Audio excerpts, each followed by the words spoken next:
Welcome to the Rusted Garden. This is my first video for 2019. We have moved into our 1867 farmhouse, and today I'm going to show you how to pick the plot for your first vegetable garden. And the first thing you want to do is you want to come outside really at the times of 8, 10, 12, 2, and 4. And you're going to watch to see how the sun tracks. It's about 8 o'clock and you can see the sun coming up there.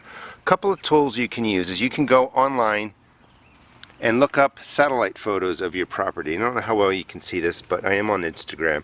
This is the farmhouse probably at about 12 o'clock. And you can see the bright areas. That's where the sunlight is most likely going to be. Now it's winter, so during the winter the sun is lower in the sky, so you can kind of add in as we approach spring and summer, the sun will be higher in the sky. You also want to get a compass. Let's see how well that'll come on. You can use your smartphone or get a compass, and you want to turn towards the east. The sun will rise from the east and it's going to trek as the day progresses to the south. Let's see if I can put that in there. South is that way. That's a tip that you're probably going to want the southern sun to be in the sky, which will be about there, all the way across and coming down into your garden area. And then if we keep going, and I'll show you the different angles at the different times during the day. I'm going to come out here at 8, 10, 2, or 8, 10, 12, 2, and 4. And the west is right over that way. And as I said, we'll come out here during those times and pick the best area. You really need 6 to 8 hours of sun. You don't need more than that to grow all vegetables. And if you go to my seed shop at www.therustedgarden.com, I have a blog article on there right now, and it breaks down a bunch of different vegetables that do well in sunlight. 2 to 4 hours, 4 to 6 hours, 6 to 8 hours. Now realistically, not much grows in 2 hours, but there are lower light vegetables, so I'm going to really break the vegetables down into 4 to 6 hours of sunlight. Same thing with the gardens when I'm talking about it, and 6 to 8 hours worth of light. And you can see right in here I've already started dropping in some of my fruit crops. I'll talk about that on the tour video I do later today. Now my sun's going to trek from here east all the way around southern exposure,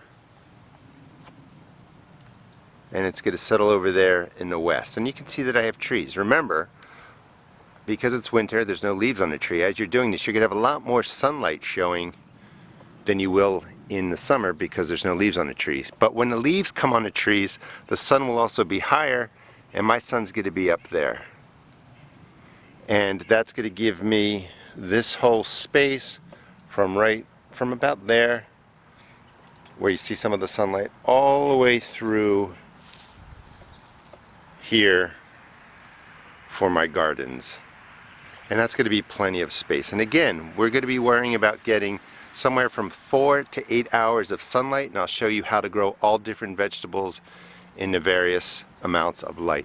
One quick tip too, if you do have a septic system, which I do right here, you want to go, depending on what you're looking online, 10 to 20 feet away from where the septic waste drains. It's underground, but if it does flood or it does come to the surface, you want to be away from that, which this is a good enough distance over here. Also, just some common sense, you wouldn't want to be growing your lettuce or leaf vegetables around here, radishes, root crops, or anything like that. If you do want to grow closer to it, grow your tomatoes, your peppers, or anything that is growing on a bush, on a vine, or going vertical. This way it's not contacting the earth and you won't have any problems. Alright, we're going to wait till it becomes 10 o'clock. So it's about 10:30, not quite 10 o'clock, but you don't need to be perfectly exact. In fact, you could come out 3 times or 4 times, whatever works for you, but space it out so you can see how the sun tracks. Now we're talking about trying to get 4 to 8 hours. 6 is perfect. Doesn't have to be continuous hours of sun. It doesn't mean, 6 continuous hours. It just has to be direct sunlight. The sun goes right to your plants. You could have 2 hours earlier in the morning, 4 hours later, but you can see the light that's in this area. Now right here you can see the shadows from the trees, so you know the shade is going to come all the way into here. When you look over to where the fruits are, there's more sun, and I'm trying not to blind you, the sun is going to be higher, so these shadows will be shorter. But as this sun moves over into that space right there, I'm going to get a lot of sun in here, so I know that it's tracking, in the right direction. So just make some notes. You want 6 to 8 hours. It's January 2019. If you want to subscribe to my channel, I'm going to go through all the steps of gardening and show you how I build out this space. We're also going to be putting cold frames out along this line here, where during the summer it's going to be all shade, but when the leaves fall, I'm going to have 4 months of sun coming in here, and that's going to be great for cool weather crops, but I'll do that towards the end of the season. So subscribe. I'll show you how I build my hoop houses and stuff like that.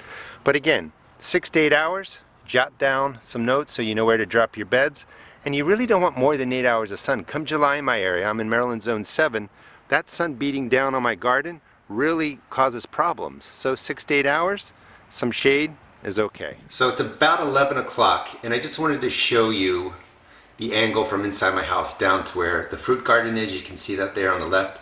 The vegetable garden, a lot of it's going to go into that space.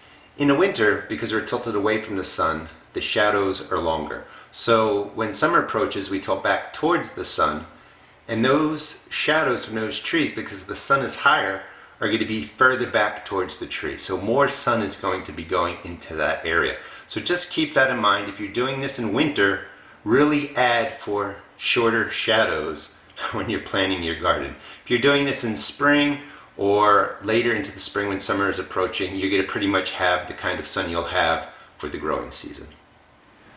So it's about 12:30. The sun is getting into that sweet spot. They call it high noon for a reason. So between 12 and 1, that's when the sun's going to be the highest.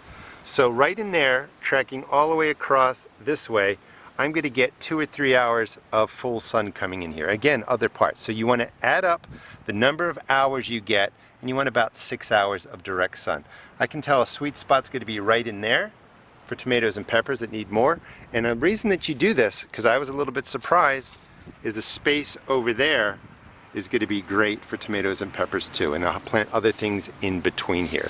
But you want to again track the sun, 8, 10, 10, 12, 2, 4 o'clock, just so that you know where to drop your gardens down. My sun is going to continue to move through here. When it gets to this tree line, and maybe the sun right now is catching more shade, in the summer it's going to be higher, so even more light's going to be coming down onto here. Let me go upstairs, show you a top view again, then we'll wrap this video up. No need to do 2 and 4 o'clock because I think you got a sense of what I'm doing. Okay, so we completed the first step of establishing a new garden. We tracked the sun throughout most of a day just so we know where to set our beds and where we may grow specific varieties of vegetables. If you want to check out my seed shop, I have a couple seed packages, 4 of them actually, called Grow As I Grow. And you can buy the seeds that I'm actually going to grow for this entire year 2019. So I'll show you how I seed start them, get them into the ground, and take care of them and all that. And it might be something fun to do. This way you can see in real time what the vegetables should be doing and how, I take care of them. So just to recap, you want to go out to a property on a sunny day, start where the sun rises, check throughout the day, and just see how the sun moves across your property and total up the hours in general of where different parts of your property are getting direct sun. And you want to total up between 4 and 8 hours. This will dictate where you drop your beds and what you plant in those beds. Hope you enjoyed the first video for 2019. Again, please check out my seed shop. And if you haven't subscribed, please subscribe to my channel because I will be going through every step of setting up a garden. Thanks so much for watching.